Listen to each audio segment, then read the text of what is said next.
Hey everybody, I'm Sam Haymart and you're watching Growing Older Gay. Today is our second episode of Surviving Anti-LGBT Politics. And on this episode, we're going to be talking about something very important, which is situational awareness. Staying on top of the things that are happening in the new administration and the new wave of politics that are going to be affecting our rights, our freedoms, and even our livelihoods.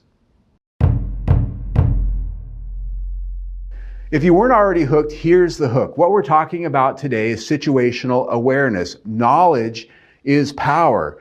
As an LGBT people, going forward, we are going to be facing a lot of very clear and present dangers going into this new administration and this new era of anti-LGBT politics.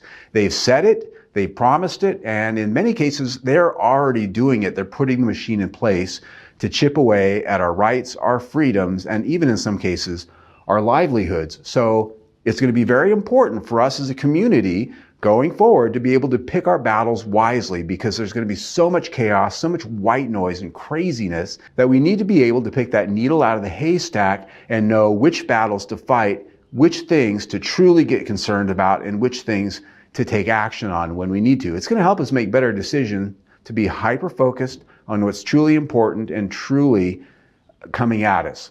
So what is it that we need to actually be looking for out there? Well, there are three different categories of things that I think are most important. The first is laws and legislation, both at the state level and in Congress, as well as at the White House, what they're going to be signing. And just this week, Congress passed a law that has a lot of anti-LGBT, anti-trans material in it.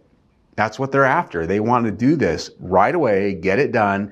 And so right out of the gate, they're going to make sure that they try to put as many bills on the president's desk that he can sign right away and have those things as far away from the next election as possible. That's how politics works. So they're going to be doing the most of the damage right up front as fast as they can before most of the action groups and people, before we really have much to say about it. You need to be really looking at what they're doing today, what they're doing last week, and what they're planning on doing next week. It's happening at the state level already. It's been happening. A lot of laws out there, particularly going after trans folk, and a lot of laws that eventually can be used to come after just everyday cisgender gays. And so there's a lot of people in our tribe, a lot of people in our boat, and we need to be looking out for all of the things that affect even the smallest parts of us. Very important. The next thing is the Supreme Court. Just this week, a case was before the Supreme Court that deals with the adult industry and online content and access to it. Now, there are a lot of state laws, 19 around the country,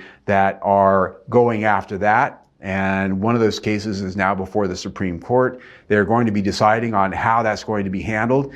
And this affects our freedom. This affects our First Amendment rights, and it affects the First Amendment rights of those who are creators out there. And this is just one example of the many things that are likely to be heading to the Supreme Court over the next eon that we need to really be paying attention to and be aware of, so it enables us to better work on the ground level, to talk to our legislators, talk to our lawmakers about coming up with ways to solve what the Supreme Court does to us. It's going to take numbers and it's going to take power to do that.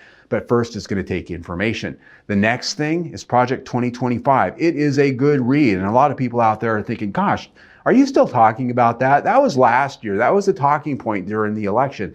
The fact of the matter is, it simply is not. It is the platform. It is the framework that the new administrative cabinet of the White House and everything below it has been assembled from. They're the blueprints.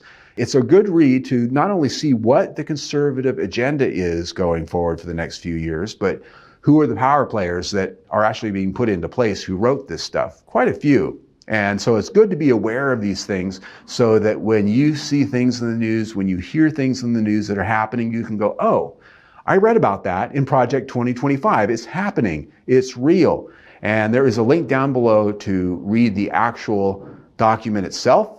It's actually on their website too, but we have our own copy on our own website so that they can't get rid of it and take it away from you at some point in the future, because it's very illuminating. It is. The next big task for all of us is going to be choosing where to get our information from. Now, I'm not going to tell you which news outlets to watch or don't watch.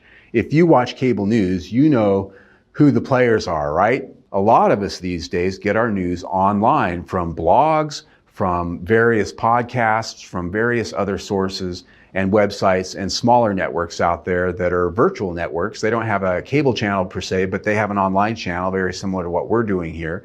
And these are all sources of information that can keep you attuned to what's going on. But let's go down the list of the three major food groups. The first is the mainstream media. We're talking about the established cable channels, the established news channels, the CNNs, the NPRs, the CBS, NBC. They are journalists. I'm someone who's been a journalist for the last 20 years, so I have a lot of respect and I put a lot of weight on the journalistic practice of vetting out stories, of confirming stories and making sure they're the truth before you go out there live. If you're really looking for what is and isn't, it's very important to include mainstream media, big companies that have the resources and the staff and the people to go out there and ferret out some of the big stories that smaller blogs and people like myself, I don't have the resource to go dig into things, go spend 2 weeks in Washington with FISA documents trying to figure something out. These big news organizations have that opportunity and they've got the expertise. So it's very important not to discount what they've got to say.